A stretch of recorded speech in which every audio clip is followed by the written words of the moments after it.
Very good morning students. Welcome to our limited edition of knowledge. ఈ రోజు మనం ఈ వీడియోలో దేని గురించి నేర్చుకోబోతున్నామంటే బ్రాంచెస్ ఆఫ్ జువాలజీ. నేను ఇది చాలా ఎలాబరేట్ చేసి జస్ట్ ఒక వన్ వర్డ్లోనే మీకు ఏ విధంగా మీరు చదువుకోగలరో అలాగా నేను రాశాను. అసలు ఈరోజు మనం బ్రాంచెస్ ఏమేమి ఉన్నాయని మొత్తం మనం తెలుసుకుందాం.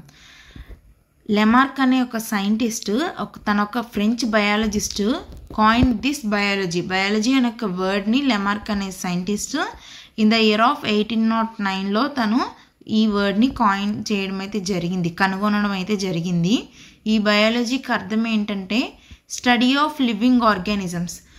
ఏవైతే జీవులు బ్రతికి ఉన్నాయో ఈ భూమి మీద వాటి యొక్క లైఫ్ స్టైల్ని లేకపోతే అవి ఎలా మార్పులు చెందుతున్నాయని తెలుసుకోవడం గురించి ఈ లెమార్క్ అనే సైంటిస్ట్ కనుగొన్నారనమాట. అసలు జువాలజీలో ఉన్న సబ్ బ్రాంచెస్ ఏంటి, అసలు ఏమేమి ఉన్నాయి అని అంటే ఫస్ట్ వన్ వచ్చేసి టాక్సానమీ. అసలు టాక్సానమీ అంటే ఏంటి? టాక్సానమీ అన్న వర్డ్ని మీరు వినే ఉంటారు. మీరు ఇంటర్లో వచ్చిన తర్వాత ఇంకా ఈ వర్డ్ చాలా డీప్గా మనకి డెప్త్లో మనకైతే లెసన్స్ అనేవి ఉంటాయి. అసలు టాక్సానమీ అంటే ఏంటి? టాక్సానమీలో టాక్సిస్ అంటే అరేంజ్మెంట్ ఏంటి? ఆర్డర్, ఒక ఆర్డర్లో ఉండడం, ఒక ఆర్డర్లో ఒక దాన్ని అరేంజ్ చేయడం. నోమ్స్ అంటే రూల్, అంటే ఒక రూల్ ప్రకారంగా ఒక ఆర్గానిజం కానీ లేకపోతే ఒక ఫైలంని కానీ లేదంటే ఒక ఫ్యామిలీని కానీ ఏదన్నా సరే ఒక రూల్ ప్రకారంగా దాన్ని ఒక అరేంజ్మెంటల్గా మనం దాన్ని అరేంజ్ చేసి ఉంచడం అన్నమాట. అంటే taxonomy it deals with identification, nomenclature and classification of ఆర్గానిజంని ఇది ఇస్తుంది. అంటే ఒక పర్టికులర్ స్పీషీస్ని ఐడెంటిఫై చేసి దానికి ఒక నామెన్క్లేచర్ అంటే ఏంటి, దానికి పేరు ఇవ్వడం అన్నమాట. సో ఇంక ఇప్పుడు మార్ఫాలజీ అంటే ఏంటంటే మార్ఫ్ అంటే అర్థం ఏంటి? ఒక ఫామ్ కానీ సైజ్ కానీ షేప్. అంటే మార్ఫ్ అంటే మనకు నచ్చినట్టుగా మనం మోడిఫై చేసుకోవాలి, మార్ఫ్ చేసుకోవాలి అని అంటాం కదా, అదనమాట. Logo means study. మార్ఫాలజీ అంటే ఏంటంటే deals with the study of form, size, shape, colour ఇంకా స్ట్రక్చర్ డిఫరెంట్ అన్నమాట. అంటే ఒక ఆర్గానిజం యొక్క షేప్ కానీ సైజు కానీ స్ట్రక్చర్ కానీ కలర్ కానీ ఐడెంటిఫై మనం చేయగలిగేది అనమాట. అండ్ అలాగే దాని ఇంటర్నల్ ఆర్గాన్స్కి వస్తే టిష్యూస్ కానీ ఆర్గాన్స్ కానీ ఆర్గాన్ సిస్టమ్స్ కానీ ఇట్లాంటివన్నీ కూడా మనం మార్ఫాలజీ ద్వారా మనం అయితే ఐడెంటిఫై చేయొచ్చు. ఈ మార్ఫాలజీలో మళ్ళీ మనకి 2 టైప్స్ ఉన్నాయి. ఎక్స్టర్నల్ మార్ఫాలజీ ఉంది, ఇంటర్నల్ మార్ఫాలజీ కూడా ఉంది. ఎక్స్టర్నల్ మార్ఫాలజీ అంటే లోపల ఉన్న ఎక్స్టర్నల్ క్యారెక్టర్స్ ఏంటి, బయట క్యారెక్టర్స్. ఎక్స్టర్నల్లీ అంటే ఐస్ అవ్వచ్చు, లిప్స్, నోస్, ఇటువంటివన్నీ ఎక్స్టర్నల్ క్యారెక్టర్స్లోకి వస్తాయి. Internal morphology means internal characters like heart కానీ కిడ్నీ కానీ ఇటువంటివి అనమాట. ఇంటర్నల్ క్యారెక్టర్స్ గురించి మనం డీప్గా మనం చదివేది. అండ్ నెక్స్ట్ స్టడీ వచ్చేసి ఎనాటమీ అంటే ఏంటి? మనకు జనరల్గా తెలిసింది డిఫరెంట్ ఆర్గాన్స్ని మన ఇంటర్నల్ అరేంజ్మెంట్ ఎలా ఉంది అంటే లోపల ఉన్న ఆర్గాన్స్ ఎనాటమీ అసలు ఎలా ఉంది ఏంటని చెప్పేసి మనం అంటే ఇంటర్నల్ మార్ఫాలజీలో మళ్ళీ 2 టైప్స్ ఉన్నాయి. ఎనాటమీ ఉంది, హిస్టాలజీ కూడా ఉందన్నమాట. Which is nothing but micro anatomy. So anatomy అంటే ఏంటంటే ana means in the Greek word we call it as ana means up, tome means cutting, which is section cutting చేసి మనం దాని లోపల టిష్యూస్ ఎలా ఉన్నాయి ఏంటి దాని స్ట్రక్చర్ ఏంటనేది మనం ఐడెంటిఫై చేసి చదువుతాం. సో అందుకని చెప్పేసి దాన్ని మనం ఎనాటమీ అంటాము. And which is nothing but arrangement of different organs and organism which can be seen with our naked eye, that means anatomy. And histos means tissues, logo means study, studying the tissues. అంటే టిష్యూస్ని మనం ఎలా చదువుతాం? వాటిని మైక్రోస్కోప్లో పెట్టే కదా చదువుతాం. మైక్రోస్కోపిక్లో పెట్టి దాని స్ట్రక్చర్ ఎలా ఉంది, దాని షేప్ ఎలా ఉందని చెప్పేసి మనం చదువుతాం అన్నమాట. So histology means study of microscopic structure of different tissues which is referred as a micro anatomy. దీన్నే మనం మైక్రో ఎనాటమీ అని కూడా పిలుస్తాం అన్నమాట. And next branch of zoology is cytology. Cytology means మనం చదువుకుంటాం సైటాలజీ అంటే సైటో మీన్స్ సెల్స్. మనం ముందు మీకు ఇంటర్లో వస్తుంది కార్యోకైనసిస్ అని చెప్పి అట్లా వస్తుంది అనమాట, which is nothing but division of cells. So cyto which is nothing but cyto cells, logos means studies. Cytology అంటే ఏంటంటే లోపల ఉన్న ఒక కణం, సెల్ యొక్క స్ట్రక్చర్ అది ఏ ఫామ్లో ఉంది, ఆ సెల్ ఆర్గనల్ అసలు దాని సెల్స్ ఎన్నున్నాయి ఏంటని అంటే which is nothing but the structural functional unit of life కదా. ఒక లివింగ్ ఆర్గానిజమ్స్ది స్ట్రక్చరల్లీ లేదా ఫంక్షనల్ యూనిట్ ఒక సెల్ది ఎలా జరుగుతుంది ఏంటని చెప్పి మనం ఈ సైటాలజీలో తెలుసుకుంటాం. అండ్ నెక్స్ట్ వచ్చి physiology. Physics means nature of functioning, అంటే దాని నేచర్ ఏంటంటే దాని బిహేవియర్ ఎలా ఉంది, ఒక ఆర్గాన్ బిహేవియర్, ఒక ఆర్గానిజం ఒంట్లో బాడీలో ఎంటర్ అయిందంటే అది ఎట్లా పనిచేస్తుందని చెప్పి దాని ఫంక్షన్స్ అన్నీ మనం చదువుతాం అనమాట. Study of different body functions.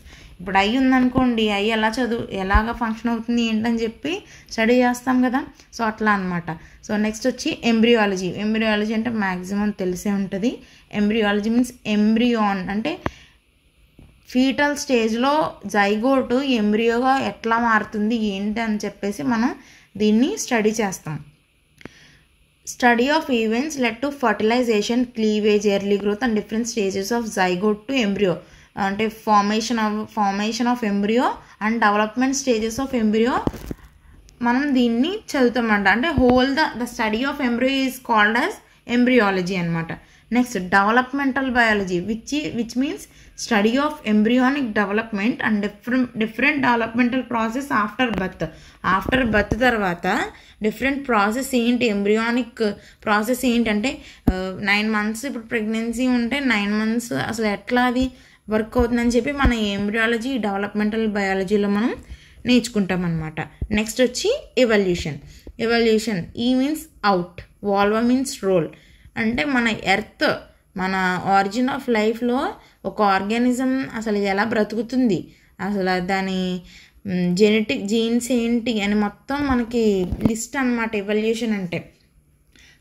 ఏంటంటే లైఫ్ ఆరిజిన్ మీద బతుకుతున్న ఒక యానిమల్ దాని జెనెటిక్ అడాప్టేషన్స్ ఎలా ఉన్నాయి. అడాప్టేషన్స్ అంటే ఏంటి, ఒక దానికి మనం అడాప్ట్ అయ్యి దాన్ని మనం బతకడమే కదా. ఎన్విరాన్మెంటల్లో ఇప్పుడు ఫర్ సపోజ్ ఒక ఆర్గానిజం సమ్మర్లో బాగా బతుకుతుంది అంటే అది వింటర్లో కూడా బతుకుతుంది. అంటే ఏంటి, దాని బాడీని దానికి తగ్గ ఎన్విరాన్మెంటల్ కండిషన్స్కి అది మార్చుకుంటుంది అనమాట. సో ఈ ఆర్గానిక్ ఎవల్యూషన్ అనే వర్డ్ని హర్బర్ట్ స్పెన్సర్ అనే అతను కాయిన్ చేశారనమాట. Mark this word. ఇది మీకు నీట్ ఎగ్జామ్లోను ఎంసెట్ ఎగ్జామ్స్లోను మీకు బాగా పనికొస్తుంది అనమాట bit. Herbert Spencer coin the organic evolution. So next వచ్చేసి ప్యాలియంటాలజీ అంటే మనకు బాగా తెలిసింది ఏంటి, study of fossils. Palaeo means ancient studies అనమాట. ఇది ఇందులో ఏంటంటే మన ఒక అంతరించిపోయిన యానిమల్స్ కానీ ప్లాంట్స్ కానీ ఏమైతే ఉంటాయో వాటిని మళ్ళీ రీస్టడీ చేసి, అంటే వాటిలో ఉన్నవి ఏంటి అసలు అదా కాదా అని చెప్పి మనం చేసేది ప్యాలియంటాలజీ అనమాట. ఇందులో ప్యాలియో బాటనీ ఉంది, ప్యాలియో జువాలజీ కూడా ఉంది. Palaeo botany means studying the fossils of plants. Palaeo zoology అంటే studying the fossils of animals, అంటే అంతరించిపోయి ఎప్పుడో అయిపోయిన వాటి గురించి మనం ఇప్పుడు దాని గురించి రీసెర్చ్ చేస్తామన్నమాట. తర్వాత ecos means house, logo means study which is nothing but studying of the living organism, అంటే బయోటిక్ ఫ్యాక్టర్స్గా అవ్వచ్చు అండ్ అబయోటిక్ ఫ్యాక్టర్స్గా అవ్వచ్చు సరౌండింగ్. ఈ ఎకాలజీ అనే వర్డ్ని హెక్కెల్ అనే సైంటిస్ట్ ఫస్ట్గా టర్మ్ చేశాడంట. హెక్కెల్ అనే సైంటిస్ట్ ఎకాలజీ అనే వర్డ్ని కాయిన్ చేస్తాడనమాట. Next coming to genetics. Genes means అంటే ఏంటి, గో ఇంటూ కదా, దాని లోపలికి వెళ్ళి దాని జీన్ ఏంటి, డిఎన్ఏ స్ట్రక్చర్ ఏంటి, అది ఎట్లాగా ఏ సీక్వెన్స్ దగ్గర కట్ అయింది ఏంటని చెప్పేసి మన ఒక పర్టికులర్ జీన్ గురించి మనం చెప్తాం. అంటే ఏంటంటే ఒక ఇన్హెరిటెన్స్, ఒక హెరిడిటరీ క్యారెక్టర్ని వేరియేషన్స్ కానీ, అంటే ఒక జనరేషన్ నుంచి ఇంకొక జనరేషన్కి అది తన జీన్స్ని ఎలా పాస్ చేస్తుంది అనే దాన్ని మనం దీంట్లో చదువుకుంటాం అన్నమాట. అంటే దీన్ని ఎవరు కాయిన్ చేశారంటే బ్యాట్సన్ అనే ఒక సైంటిస్ట్ జెనెటిక్స్ అనే ఒక టర్మ్ని కాయిన్ చేశాడు. నెక్స్ట్ కమింగ్ టు ఇథాలజీ అంటే ఏంటి, క్యారెక్టర్ లేదా బిహేవియర్. ఏంటి, studying of animal behaviour based on systemic recording analysis of functions of animals. అది ఫిజియోలాజికల్గా అవ్వచ్చు, ఎకలాజికల్గా అవ్వచ్చు, ఎవల్యూషనరీ ఆస్పెక్ట్స్ ద్వారా అవ్వచ్చు.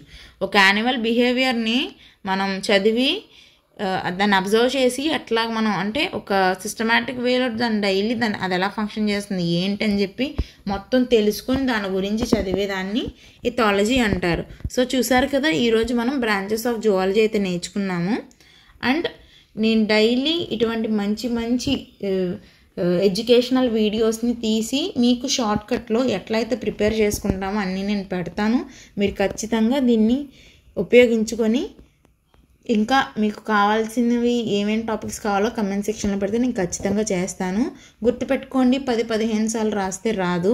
అది కేవలం నీ పాయింట్ ఆఫ్ వ్యూలో జస్ట్ ఒక 1 వర్డ్ ఆఫ్ ఆన్సర్లో నువ్వు గుర్తుపెట్టుకుంటే సరిపోతుంది. ఎందుకంటే ప్యాలియంటాలజీ, స్టడీ ఆఫ్ ఫాసిల్స్ సరిపోయింది కదా. జస్ట్ ఒక చిన్న మాట అంటే ట్రిక్ తెలియాలి, మనం ఎలా చదువుతున్నాం ఏంటన్న ట్రిక్ మనకు తెలిస్తే మనకి ఈజీగా చదువు వచ్చేస్తుంది. రేపు పొద్దున్న నువ్వు ఎగ్జామ్కి వెళ్తున్నావు అంటే నువ్వు ప్రాక్టీస్ అయిన నోట్స్ నువ్వు ఒకసారి చూసుకుంటే నీకు వచ్చేసేలా ఉండాలి. So I hope you all students guys మీకు బాగా అర్థమైందని చెప్పేసి నేను అనుకుంటున్నాను. So thank you for watching. Thank you so much. Don't forget to subscribe our channel. Thank you.